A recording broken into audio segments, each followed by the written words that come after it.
Hello बच्चों, मैं दीक्षा श्रीवास्तव। आज मैं आप लोगों को क्लास 12 के चैप्टर 8 की एक्सरसाइज 8.1 का क्वेश्चन नंबर 13 पढ़ाऊंगी। क्वेश्चन नंबर 13 है area of the region bounded by the curve y square is equal to 4x y axis and the line y is equal to 3 is.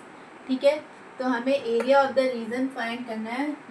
उस reason का area find करना है जो parabola y square is equal to 4x y axis and the line y is equal to 3 से bounded है। ठीक है, तो पहले हम लोग कार्टेशियन प्लेन बना लेते हैं। ठीक है, ये एक्स एक्सिस, ये वाई एक्सिस। ठीक है, अब पैराबोला हमें कैसा दिया हुआ है, Y square is equal to 4x। Y का स्क्वायर है मतलब वाई के अलोंग है। ठीक है, तो यहाँ पे ये हो गया वाई के अलोंग। अब क्या करना है, वाई एक्सिस, तो वाई एक्सिस तो हमारी यही है। ठीक है, यही है वाई एक्सिस। और क्या फाइंड करना है, और क्या है, and the line y equal to 3। तो जो लाइन है y इक्वल टू 3 वो हमारी कुछ ऐसे जाएगी। ठीक है, तो हमें कौन सा एरिया फाइंड करना है, हमें एरिया फाइंड करना है ये वाला। ये y एक्सिस है। ठीक है, ये पैराबोला है और ये है y इक्वल टू 3 लाइन। ठीक है, मतलब हमें ये वाला एरिया फाइंड करना है। ठीक है, तो ये वाला एरिया फाइंड करने के लिए हमें सबसे पहले कोऑर्डिनेट लिखना होगा। तो ये तो ओरिजिन है, यहाँ का कोऑर्डिनेट क्या होगा 0,0, और ये y is equal to 3 line है, तो यहाँ का कोऑर्डिनेट क्या होगा y इज इक्वल टू 3 मतलब x इज इक्वल टू 0, क्योंकि y एक्सिस पे ये पॉइंट है तो x इज इक्वल टू 0 हो जाएगा। तो यहाँ पे 0,3। ठीक है, ये कोऑर्डिनेट हमने राइट कर लिया। अब हम स्ट्रिप बनाते हैं। तो यहाँ पे कैसी स्ट्रिप बनेगी, यहाँ पे हमें हॉरिजेंटल स्ट्रिप बनानी होगी। तो यहाँ पे हॉरिजेंटल स्ट्रिप बनेगी क्योंकि y का कोऑर्डिनेट हमें दिया हुआ है ना। अभी तक जो हम लोग कर रहे थे उसमें x के कोऑर्डिनेट दिए हुए थे, इसमें y का कोऑर्डिनेट दिया हुआ है, इसलिए यहाँ पे हॉरिजेंटल स्ट्रिप बनेगी। अब ये स्ट्रिप कहाँ से कहाँ तक मूव कर सकती है, 0 से लेकर 3 तक मूव कर सकती है। ठीक है, तो हमारी लिमिट क्या होगी 0 to 3।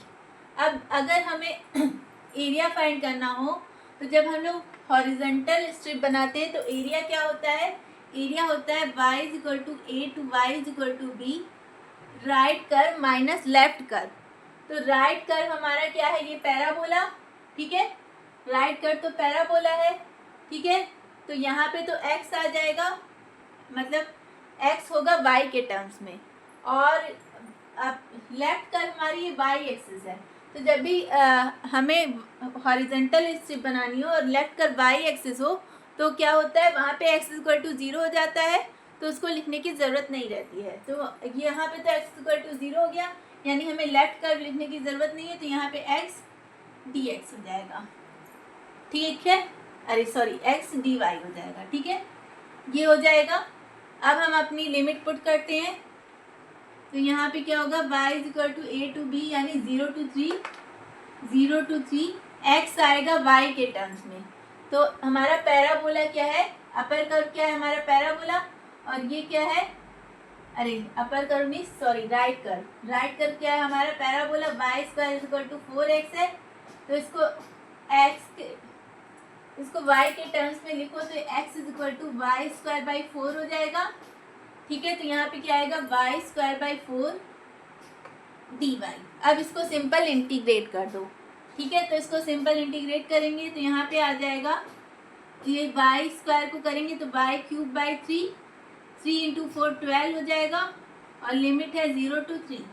अब लिमिट पुट कर दो तो 3 पुट करेंगे, 3 का क्यूब क्या होता है 27 बाई 12 माइनस 0 पुट करेंगे तो 0 ही आएगा, तो उसको लिखने की ज़रूरत नहीं है। अब इसको 3 से कट कर दो, तो 3 से कट करेंगे तो यहाँ पे 3 9 ज़ा 27, 3 4 ज़ा 12, 9/4। मतलब हमारा एरिया कितना आया 9/4 स्क्वायर यूनिट। ठीक है, ये हमारा एरिया आ गया। ठीक है,